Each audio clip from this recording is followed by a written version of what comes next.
Yes. Yo, what's going on, everybody? What's going on? Welcome to another episode of The Lion's Den. Hopefully everything is good with you, yours, and everybody in between. If this is your first time listening to The Lion's Den, tell you a little bit about what we do and why we do it, okay? We focus on all things growth, development, leadership with a call to action, all right? From the household to out in the community.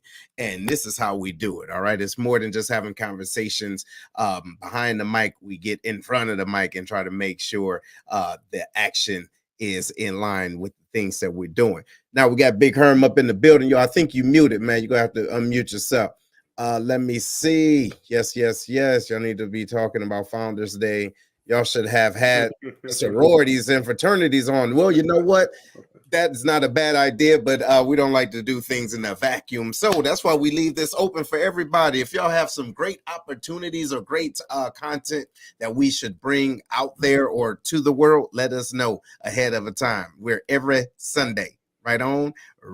Big Herm, how you feeling, bro? Man, hey, first, I guess happy Founders Days to all of fraternities, right? Because I feel like all of y'all is around the same time. I think AKAs is today, though.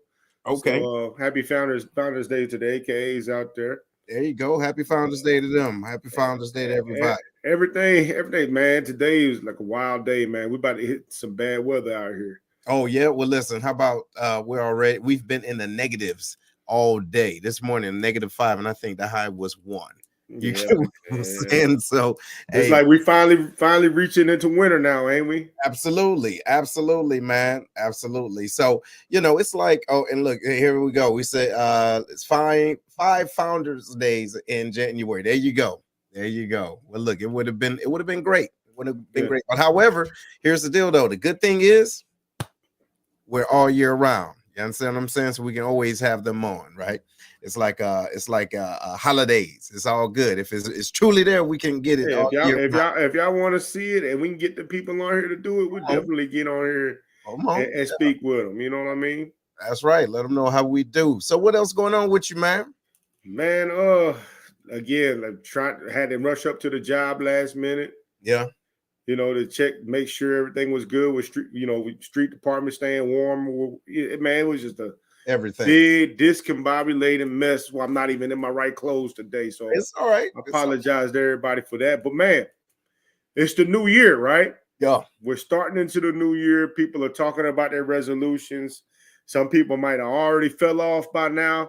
I already had a couple of cupcakes. It's cool. It's cool, y'all. You know what I mean? No, it ain't. Hey, here's the reason why it's cool. Because cool, bro. Why? Here's the reason why it's cool. Because while we are still breathing, there's still a chance to get right. You know what I mean? You can't change what you did. I can't change the fact that I ate them cupcakes. Can't change it. Did it. It's done. No. But what I can change is what I do from here moving forward. Facts. You know so what I mean? Check this out. Here's the deal. You made a commitment, right? You said you was gonna keep your face baby booty soft. And look at you now, right? You had a goal. Look at you. You fell off the wagon. Crazy train. I'm off. You off. Get back on it. So bring all the chins back. You understand? Shave it clean because you got some things to do, bro. That's accountability. But everybody, look, hey, y'all let us know how you've been doing with your New Year's resolution. Okay, let us know how you've been doing. What type of struggles you're dealing with. That's what we hear. Okay, we here. And shout out to everybody. I see you, James. I see you, homeboy. I see you, cuz. I see everybody getting it in. And hey, it's gonna be a good show today. Good show. Man, speaking of New Year's resolutions, man, I think some people might not understand the reason they are falling off is maybe they're approaching it the wrong way. Maybe they need a new way of doing things to reach their goals, like fitness, for example. We got an excellent guest that's coming on that's going to speak about a whole new way of what we do. You know what I'm saying? When it comes to getting fit, right? You know what I mean? Right. You're right. I'm gonna tell y'all something, y'all. So y'all go and check us out. Check out the TikTok and on YouTube and on Facebook.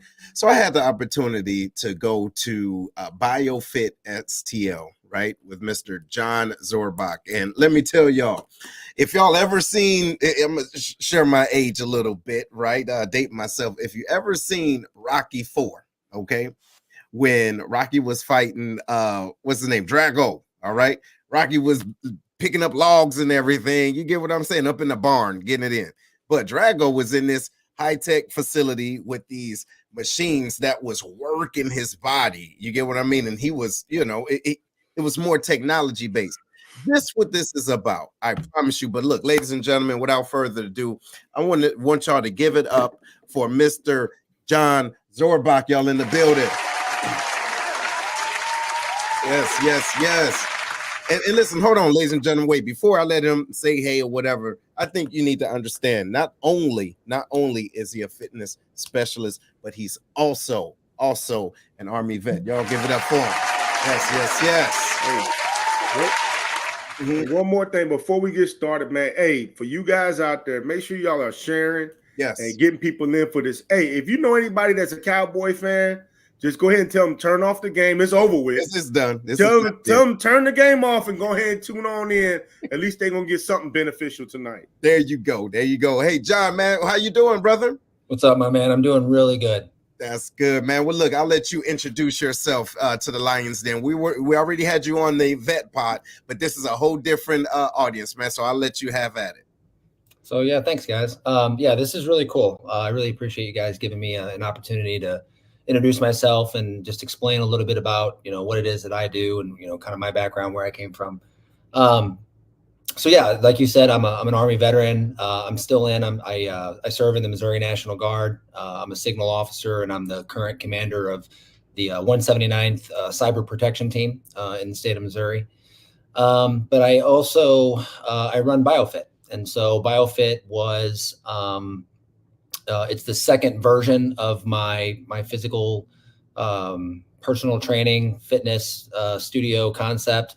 I started off as a more of a conventional trainer using free weights and bumper plates and rogue equipment, kind of doing a bodybuilding CrossFit hybrid type of a thing. And in 2018, I had the privilege of experiencing my first adaptive resistance exercise workout at a place called Quantify Fitness in Nashville, Tennessee. And these machines completely changed how I approach fitness, my life in a lot of ways, the high intensity training philosophy or modality, so to speak, with how strength training works. Has completely revolutionized everything from my personal life, my business, how I approach personal relationships, professional relationships. And it's been a hell of a ride, and my crusade now is really just about trying to expose as many people to this technology and to this way of training for general fitness. And for health span, for longevity of life, and physical independence. And so I just want to say thanks for giving me an opportunity to talk about it. No doubt, no doubt. Amazing. Hey. So first question right off the bat, because you have a extensive background in fitness, correct? You know what I'm saying? Your journey into BioFit was not really. It's not your first time around the block when it comes to fitness. So since you have experience with the traditional way of training, like you said, for bodybuilding, CrossFit, HIIT, and now with the training that you are doing now that is more focused on the resistance under time, what you call it, adaptive? What did you call it again? So the machines are called adaptive resistance exercises. Adaptive resistance exercising. What is the biggest difference between the two, and what is the benefit that you can get with the adaptive resistance exercising machines as opposed to traditional free weight and weight machines? So it's there's a lot to unpack there, because the machine themselves, the technology, is a motorized resistance, and so it is going to provide a person the ability to use their muscles in a way that is maximally beneficial for what was called inroad or muscular fatigue, right, or hypertrophy. And so the biggest difference between using mechanical resistance with what these machines can do, as opposed to using like a weight stack or free weights, is that every moment, every second of your repetition of the exercise, as you go through your range of motion, whatever that is for the individual, you're going to get the perfect amount of weight or the perfect amount of resistance every single moment through your sticking point, at your weakest point, and at your strongest at the same time. And so it's like using a magical barbell. It's like the weight on the bar is perpetually changing, and it's the perfect amount of resistance that you need in order to get the work done for maximum benefit and efficiency every single time. It's the closest thing to perfect exercise that currently exists on the planet. I got a follow up if you don't mind. You don't mind, Seth? Yeah, go ahead. So with that, since people train for different things, right? Some people train to get bigger. Some people train to lose weight. Some people just want to get cut. You know what I mean? Some people don't know what they're doing. Does this machine? So do you set the machine for those modes, or how do you know? How does it know what your goals are when you're coming into the training? So the machine doesn't know anything, right? The machine is just a tool that you use in order to accomplish a specific thing that you want to accomplish, right? Mm-hmm. So like we have a vast array of people that come in, all different age groups, all different experience levels, all sorts of different disabilities or capabilities that they can or can't do. And it's the machine allows for us to tailor to each individual person the perfect type and the perfect amount of exercise that they would need, or strength training rather, to get to wherever it is that they want to go. I mean, the exercise itself is a really good catalyst. It's critical in building strength, building bone density, getting muscular endurance, getting the right hormones and secreted chemicals out of your brain and into your body that you need to be the healthiest, version of whatever it is you're trying to do.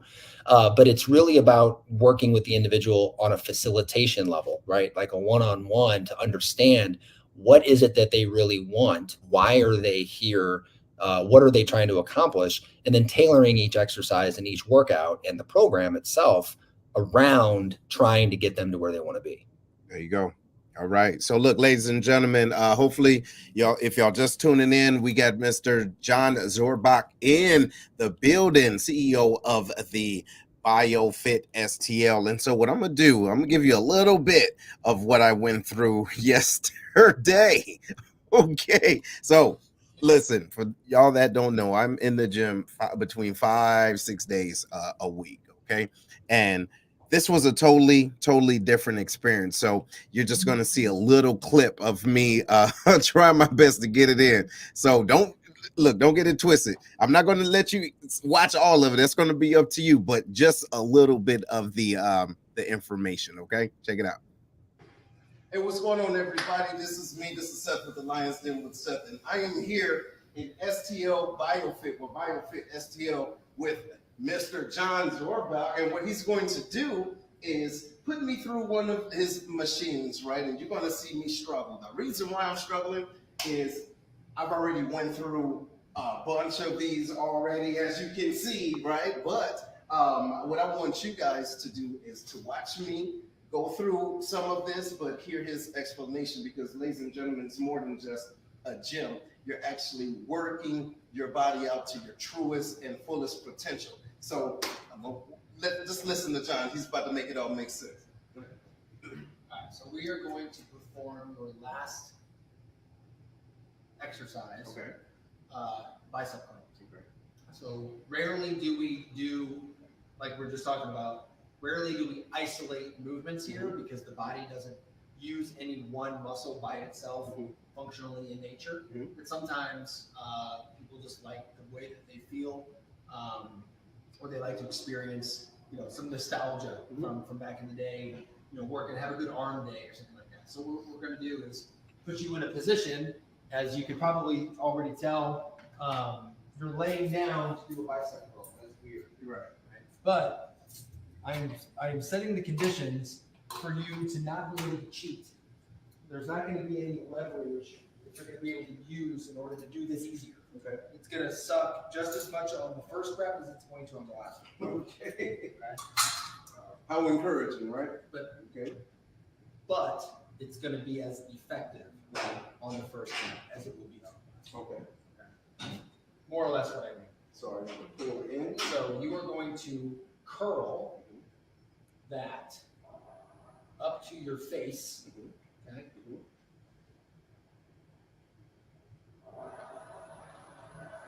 Okay. Now I want you to tell me when you stop feeling the contraction in your bicep. Okay. So go ahead and pull.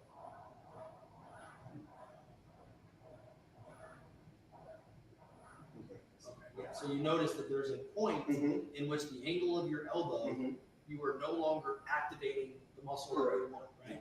So I find out where that is, and then we do the same thing on the way down. So I want you to tell me, when do you feel it more in your forearms than in your biceps? Okay. Like right there. Okay. So you would think that your range of motion for a bicep curl would be something like this, when in reality it's not. It's actually closer to like a 6 or 7 inch range of motion, because what are we doing? we're working the biceps. That's right. The biceps don't activate. That's right. Right? And they don't activate here. They only activate at that point. So I'm going to find the perfect amount of range of motion for you to do this perfectly every time. Okay. Let's do it. We're going to do a 5-second cadence in each direction, and you'll do no more than 5 reps. Okay. So we're going to start at the top. On the count of go,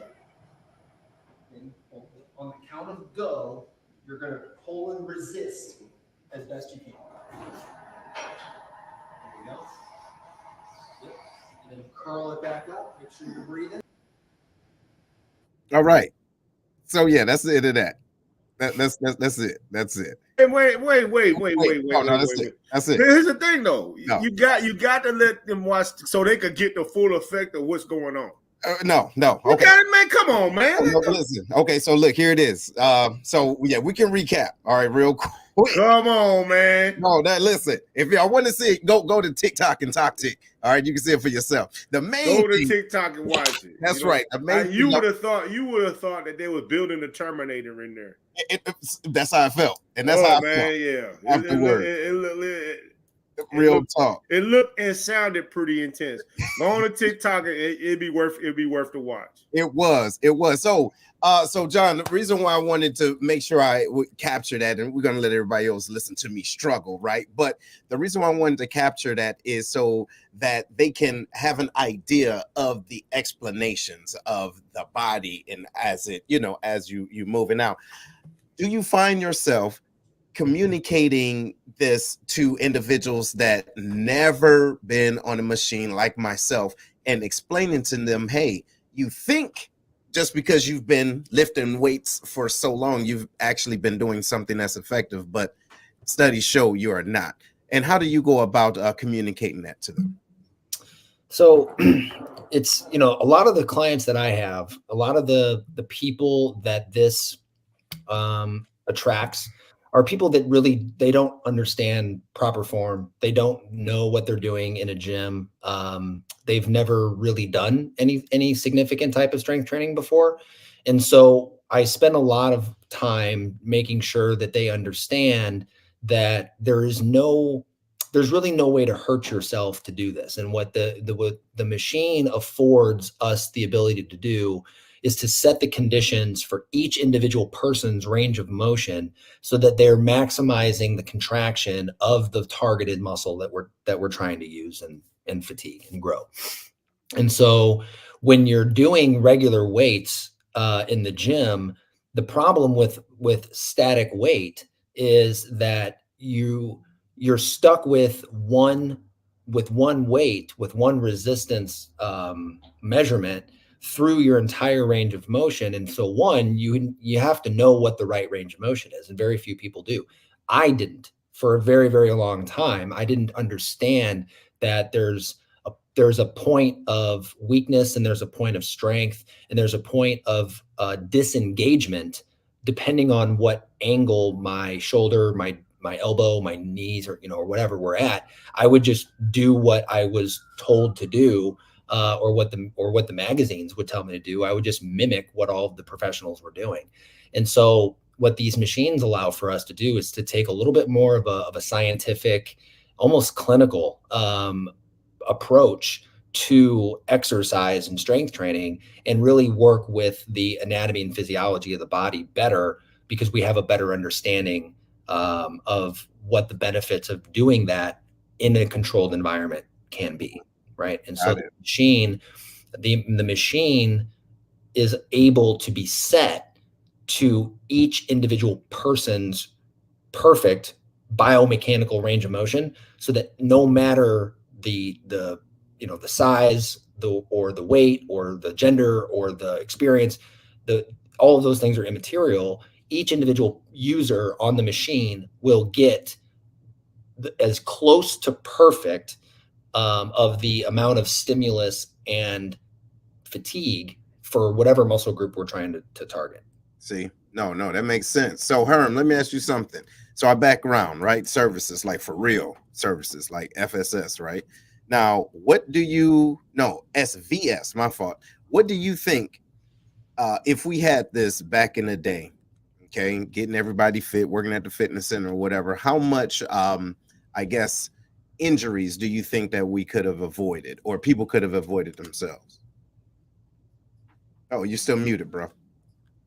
I think that you can avoid a lot of injuries with a machine like that. Mm-hmm. It looks like it does enough to protect your joints and nothing going to fall on you or nothing like that. And then also it's tracking your range of motion and your form. Like John says, working in the fitness center, that's one of the things that I see, that mess people up the most is their form. And a lot of people are more focused on how much weight they putting on the bar than the actual workout itself. Mm-hmm. So when you out there ego training, that's right. You out there ego training, you thinking, I'm gonna put this weight on there, and then you using every part of your body to try to get that weight up. Right. But this machine here is not really telling you how much weight you've loaded on, right? So you're not really focused on, how much weight you're doing. Am I correct on that? So you're half right. So the machine, there's no loading of weight on the machine. So the machine is just basically a very sophisticated reciprocation device.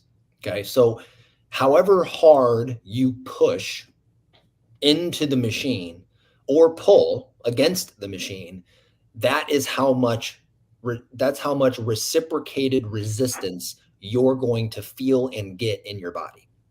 So for example, the easiest, I think, example or comparison would be like a bench press, right? Like a lot of people, when you talk about ego training, right? I think you're spot on, because when you load, say, 225 pounds on a barbell, which is like that's like that first gate, That's right? the Like first every young man, like the very first goal ever is like, you got to get 2 plates, right? You got to be able to bench that 225. Mm-hmm. Well, when you put 225 pounds on a bar, then the goal becomes not trying to necessarily fatigue your pecs and your front delts of your shoulders adequately to a point where they get stronger and bigger and better. The goal is to just push the weight around, right? That's called weightlifting, and that's a sport. And that's a very viable thing. That's a very important thing for some people, but it doesn't hit the mark for people that are really just trying to do general fitness. And if you don't really understand the mechanics of how to do a bench press properly, then you might not even be activating your pecs.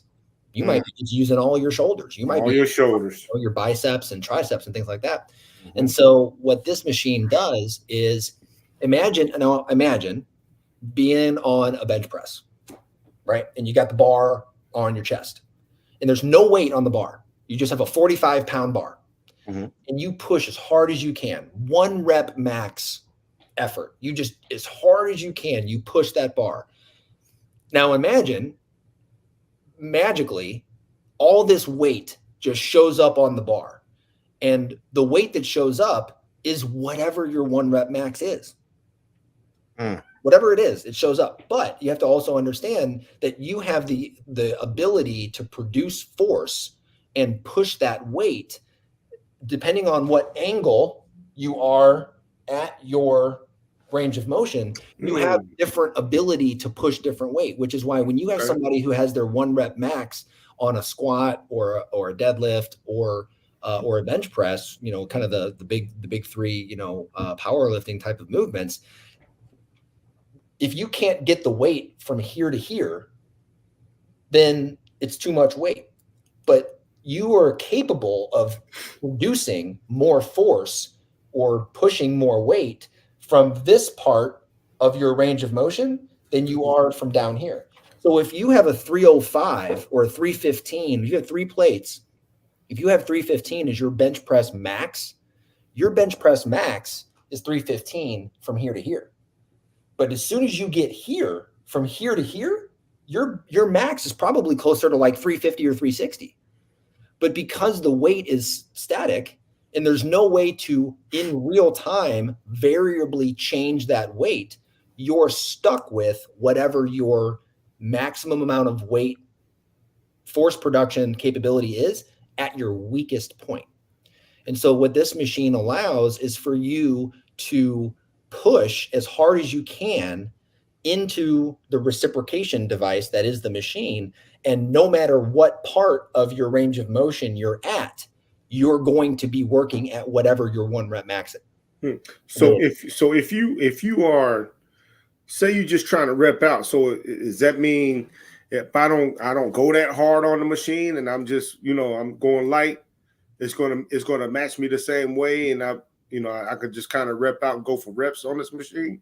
Yeah, is it designed for that? Exactly. So yeah. So for example, like if your 1 rep max is 100 pounds, right?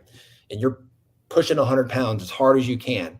If you decide that you want to dial it back and you don't want to work at a 1 rep max effort, and let's say you only want to work at a 70 or 80% maximum effort of force production, well, then the machine is going to give you 70 pounds or 80 pounds of force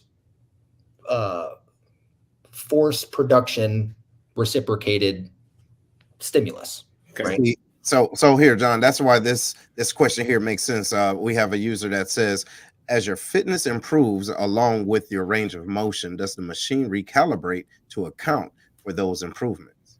So that's a great question. So it doesn't automatically account for that. So Okay. that is where you would, so as your range of motion will improve, mainly because of the usage or the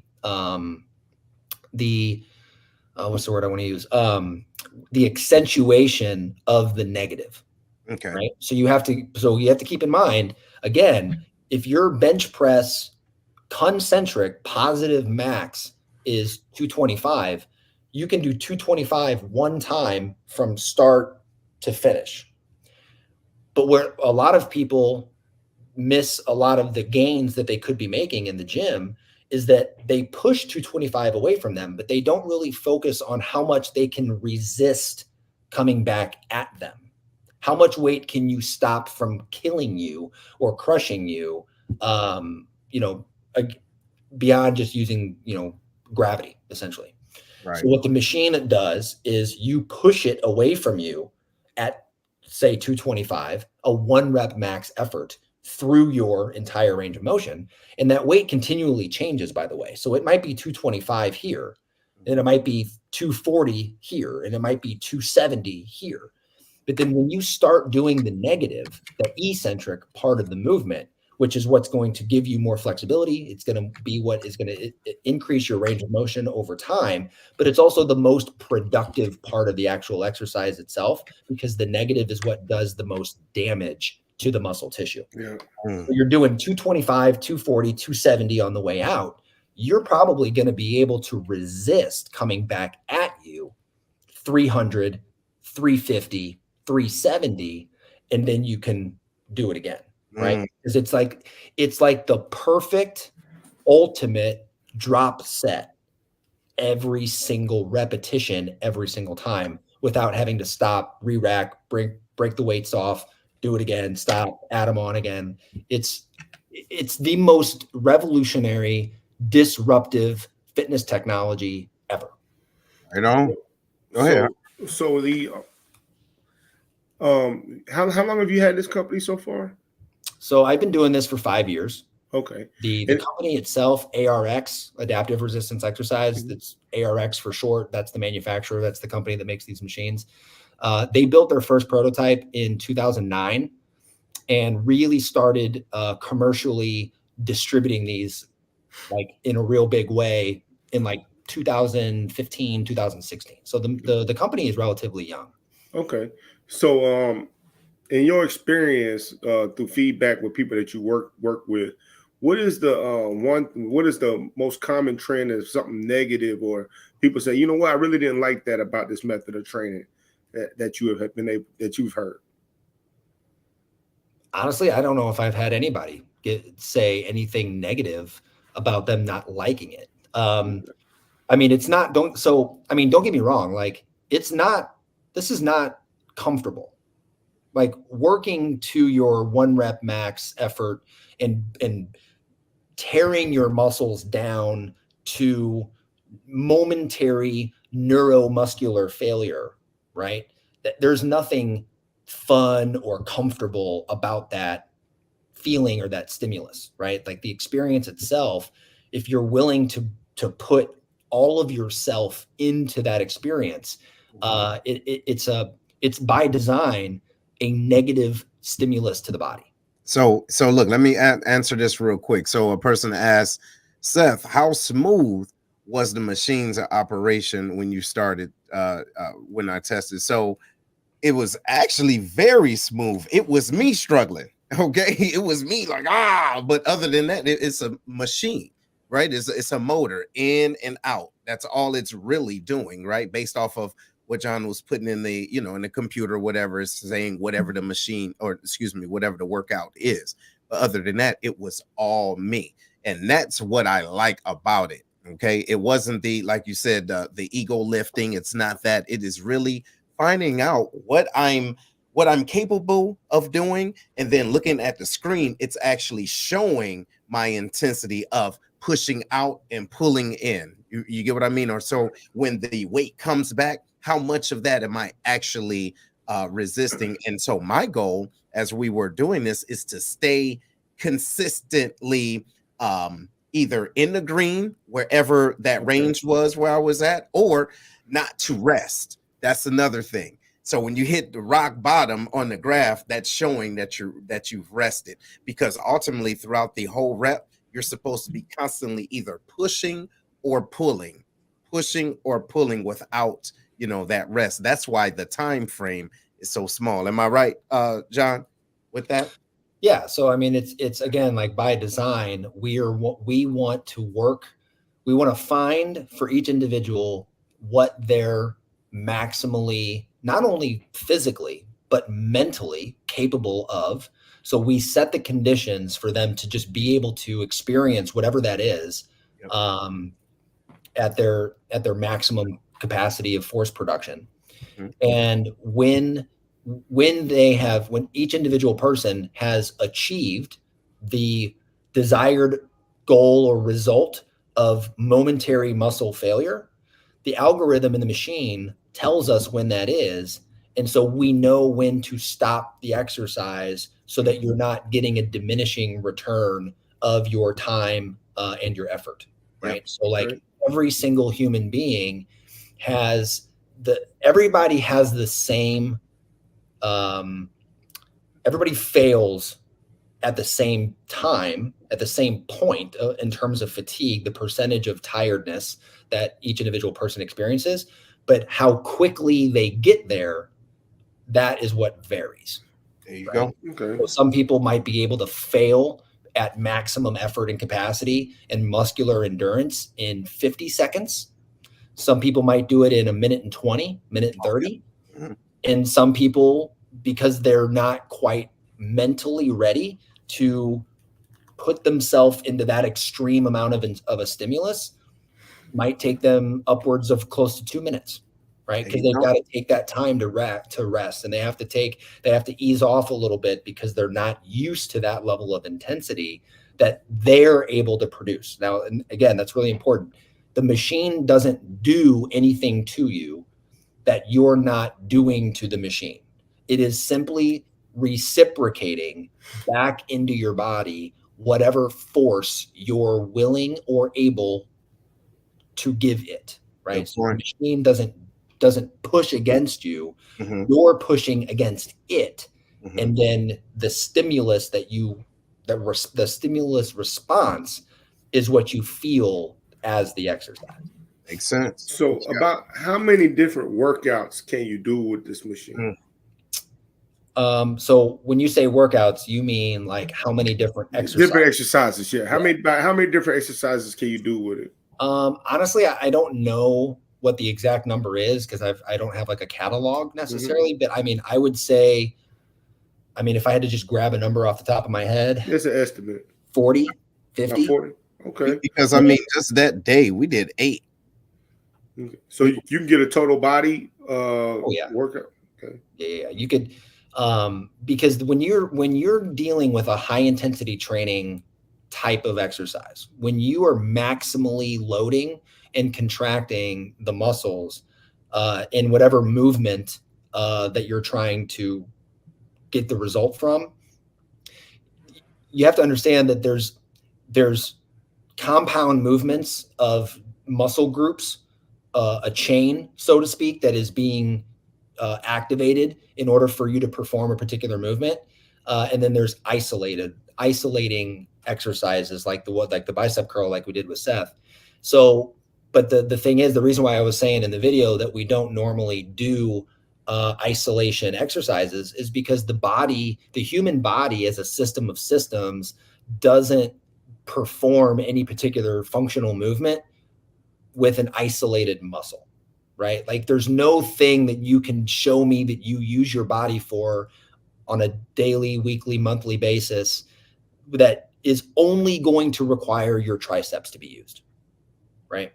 The muscle groups work in tandem. And so, for example, when you're doing a horizontal press, a chest press, the prime mover is going to be your pecs, right? And there's a lot of muscles in here. This isn't just like one big muscle. There's a lot, there's a pectoralis major and minor, and then there's all these other, parts of your pec that get used. And there's like the upper top shelf, right? And then like if you're doing a pec fly, you can do the outer part. But when you're using your muscles to that level of intensity maximally, the entirety of all of the muscle fibers and all of the different parts of the muscle will activate in order to perform the movement that your brain is telling your body to do. But it doesn't work alone. When the chest is no longer able to do the prime amount of the work that you're asking it to do, it will inevitably basically activate a synergist.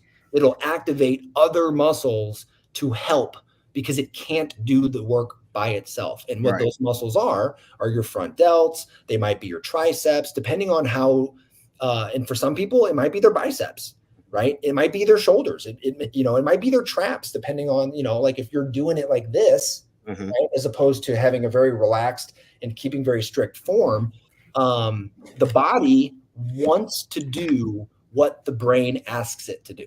Correct. And so if the primary muscles that we want to target, once those muscles are incapable, literally and physically incapable of doing the work themselves, they will activate and call on the synergists and now there's a preferred chain of how the muscles are going to activate, but any muscle that can help the pecs to do the work that the brain is asking it to do will activate and fatigue. And so we fatigue the target muscle, obviously, first. And so other muscles are going to get stimulus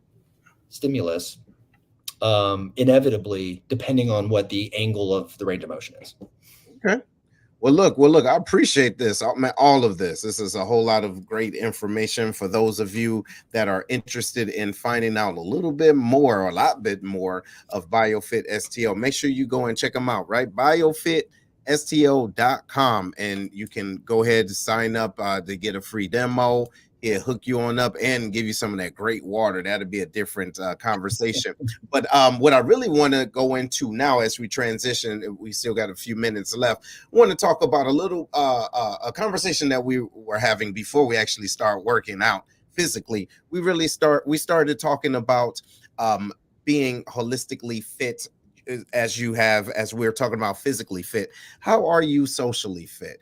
How do you connect with the right people to keep you on the right path and know the difference between your friends and associates? So this conversation was spearheaded by John, and he was talking about how certain individuals, or how we have to be honest about having conversations with individuals to let them know in the right way, hey, you're an associate, and this is what that means, or you're a true friend. But in my opinion, and you can let me know what you think about this, John and her and our guests, your true friends know All right, because they're with you, they see your trajectory, and it's reciprocated friendship, right? But those other individuals that are, I guess we can utilize this analogy, constantly withdrawing from your emotional love tank or bank, right? And but they're not depositing anything. Those individuals are associates. So before I go into you, John, let me know what you think about that. What's your idea as far as associates and friends? Okay, associates and friends, man. Sometimes it feels like it can intertwine with each other. You know what I'm saying? Cross lanes with each other. Depends on how close you are to the associate, right? Mhm. Uh, I think that once you recognize who is who, you know what I mean, it's important for you to understand what role they play into your life, right? You can't expect an associate. You can't. What the people like to say normally about relationships. You can't expect friend benefits to come from an associate, right? And you really don't want that to happen. You know what I mean? They're associates for a reason. They stay on the outskirts. They're cool. You know what I'm saying? They provide a certain level of energy. You know what I'm saying? But you are right if you don't talk to them. You know what I mean? They're not really pouring into you to help you get better, but you know they're okay. They're okay group of guys or girls over there on the sideline that you know what I'm saying I'm cordial with, right? But my friends are the ones that I seek when I'm down. You know what I mean? When I need somebody to tell me the truth about myself, and I respect the message that they have that's coming to me. You know what I mean? I know that it's not coming from a place of spite or vengefulness. It's coming from a place of love. They just want me to get my ass up and get it together. Or they'll tell me that I'm wrong in a situation, and I know that, you know what I'm saying, I trust that person to be able to accept that.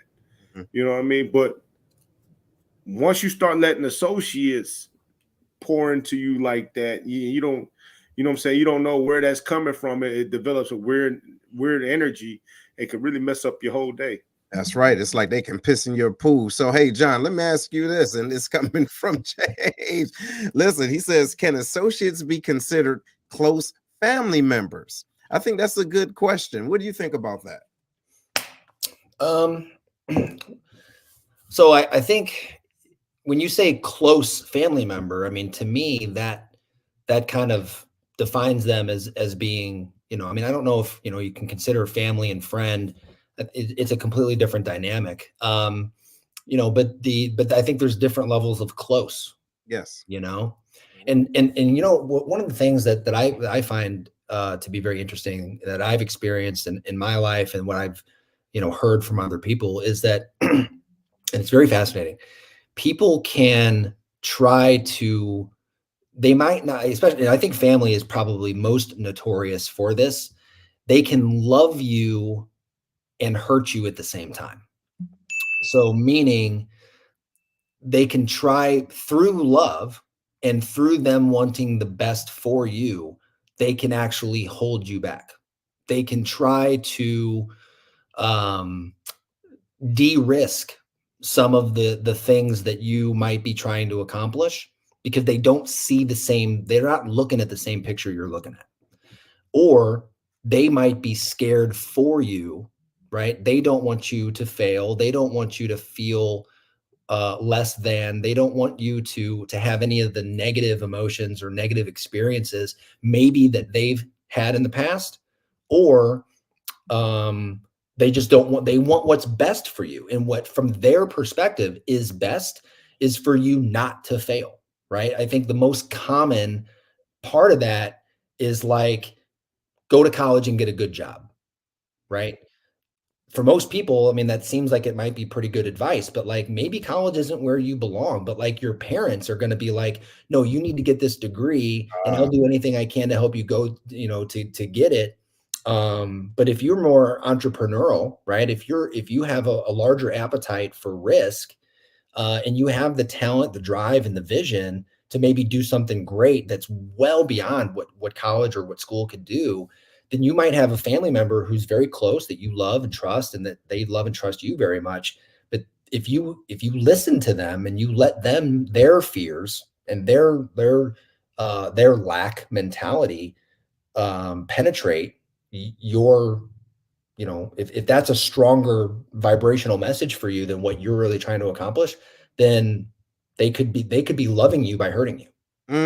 I like that. So here, let me chime in with this. And so we have a viewer that says, let's be honest. Some family can be emotional vampires and suck all of your joy or for movement. And, I can agree. But however, this is where the accountability piece comes from. Like a vampire, they can only come into your space when they're invited. So your responsibility is to protect your neck.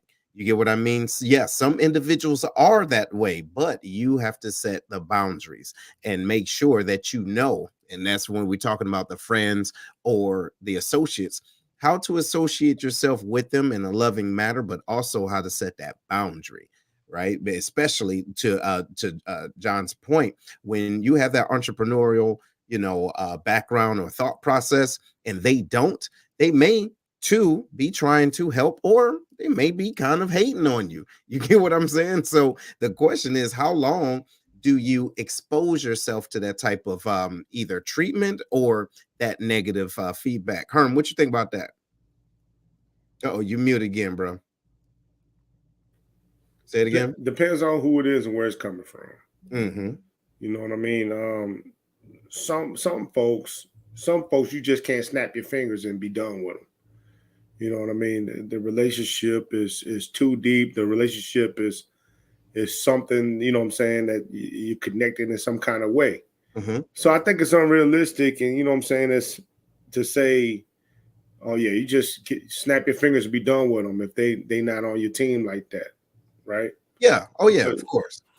But you know what I'm saying, if you can, as soon as possible, if you feel like, hey, there's no turnaround with this person, mm-hmm. You know what I mean, for whatever reason it is, could be something I did in the past, something they did in the past, but for whatever reason it is, every time I'm trying to move forward, they're the ones that's holding me back or trying to sink whatever idea I got, or just put some negativity into me. Mm-hmm. You got to create distance. That's right. You know what I mean? Because there's nothing more fragile than a thought, than an idea. You know what I mean? That you have, like, I got this great idea. You know what I mean? It needs to be somebody come and shit on it. Yeah, man, it needs to be protected, man. Because when you initially get that idea, you're at a point of unsurety yourself. That's right. You know what I'm saying? Man, can I really do this? Hell no, you can't do it. Smack it out of your hand. Right. You be like, damn, you know what I mean?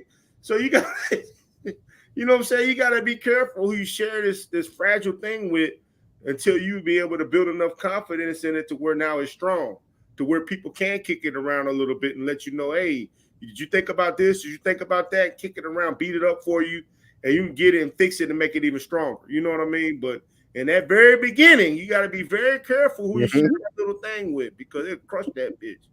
You know what I mean? And have you looking crazy. That is true. That is true. That is true. Hey, well, look, let's do this real quick, John, man.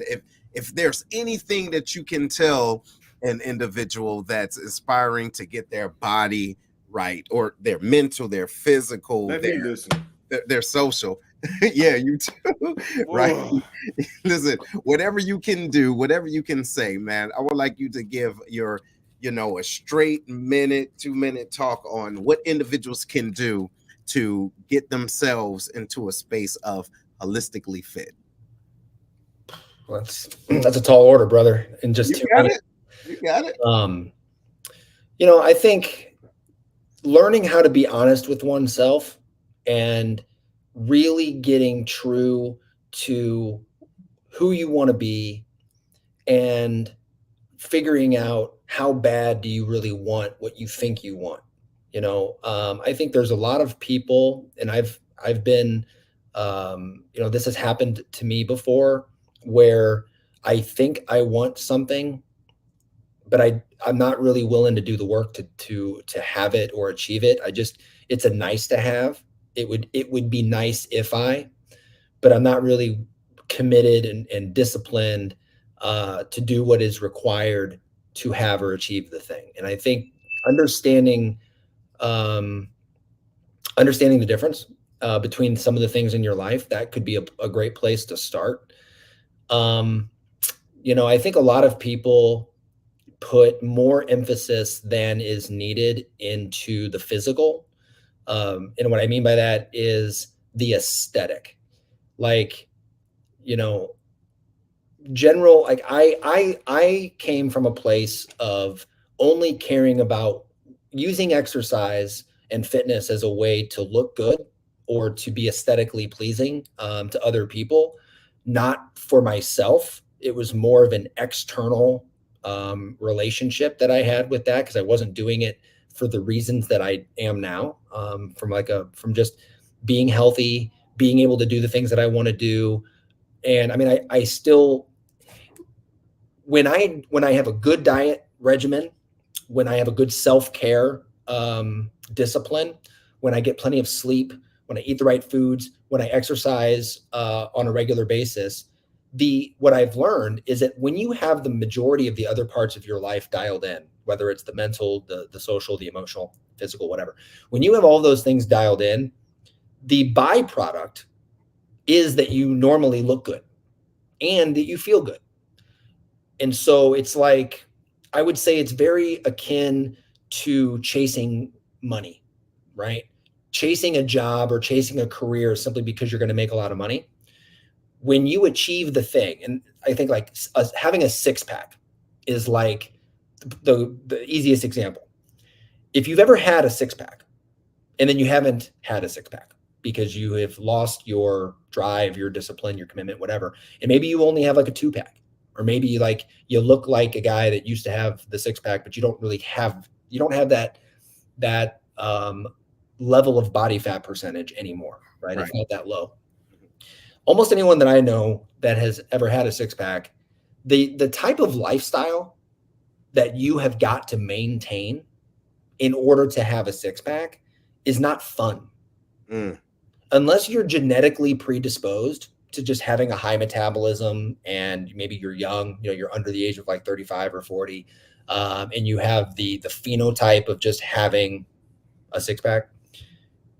Getting and maintaining a six pack is very hard. You don't get to enjoy much of life as most of us get to experience and have a six pack at the same time, right? You don't get cheat days. You don't get to, have a beer every once in a while. You don't get to go to the Super Bowl party and have, nachos. Like, you don't get to experience most of the things that would be considered fun, or, eat food that's really delicious and good. I mean, it's usually not very good for you. But the point is like, a lot of people think they want a six pack, but they don't want to do the work that's required to have it. Man, boy.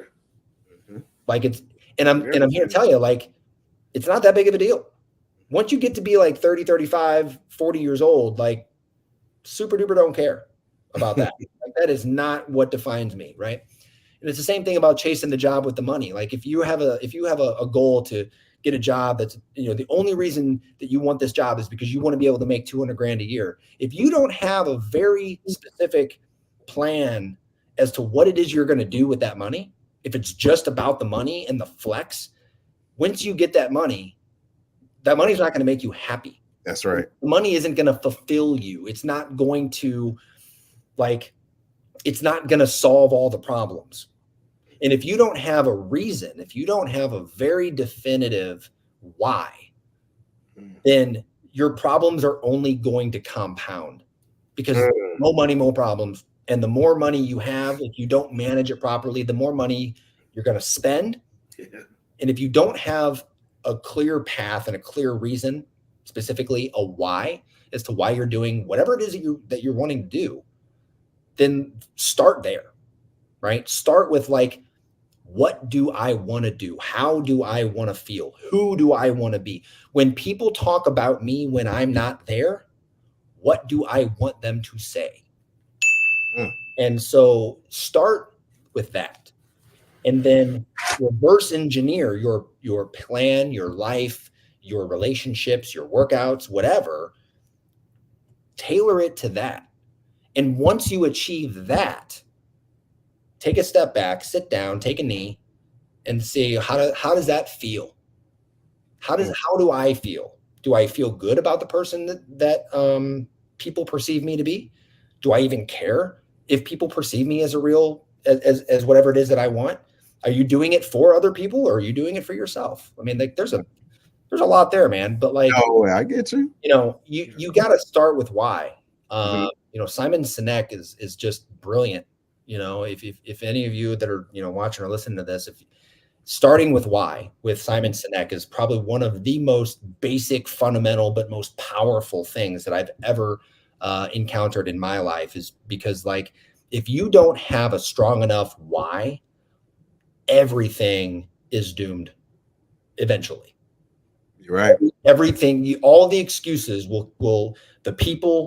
the excuses, like anytime it gets hard, anything that keeps you from the goal, if your why isn't strong enough, then you're only ever going to get 60-70% of where you want to be and what you could be. My man. No doubt, man. My man. There you go. Go ahead. Final word with you, Big Herm. I'm working on my six-pack, dog. That's your final word? Stop it. I'm working on my I'm gonna get rid of this right here and get my six-pack going. Good. And I'm not talking about Bud Light neither, man. I know that's a lame joke, but I'm just saying. You know what I mean? John, I want to appreciate you coming onto the show and sharing with folks, you know what I'm saying, a different avenue, at least putting it in their mind, like, look, here's a different way to train. You know what I mean? There's a way that might fit your lifestyle more, something that's been tried, true, and tested. You know what I'm saying? That they give you a great workout in a short amount of time, right? I think it's important that when I talked to Seth about it earlier, about when people are looking to reach their New Year's resolutions or their goals or whatever, that maybe the way that you're doing it just doesn't work for you. Maybe you want to try something different, you know what I'm saying? Because if you keep doing the same thing over and over and not getting to the results, maybe it's either not sustainable for you or you're doing it wrong. Either way, you know what I'm saying? We just gave you another way for you to look at things, another way for you to look at something that you could do for your health. Understanding your why, you know what I'm saying? Why do you want to get yourself in shape? Why do you want to get financially better? You know what I'm saying? Why do you want to get spiritually better? I think it's important to just going in there blind, just trying to throw things at the wall, see what sticks. So thanks everybody for watching. Thank you again, John, for coming on and sharing with us today. Absolutely. And everybody is out there talking about I got a big head. I see the jokes, man. I'll address you guys later. Man, shut up. You did it on purpose. Hey, did you do that? You did that on purpose, right? Man, come on, man. But look, anyway, ladies and gentlemen, just like he said, y'all, I ain't piggybacking on nothing. Everybody hit it where you hit it, and it all made sense. This is what we do right here in the Lion's Den. John, don't go anywhere. But everybody, we will see y'all again next week. Make sure you stay warm, stay safe, because this weather out there is a mess. But we're going to holler at you when we holler at you. Be easy. Later.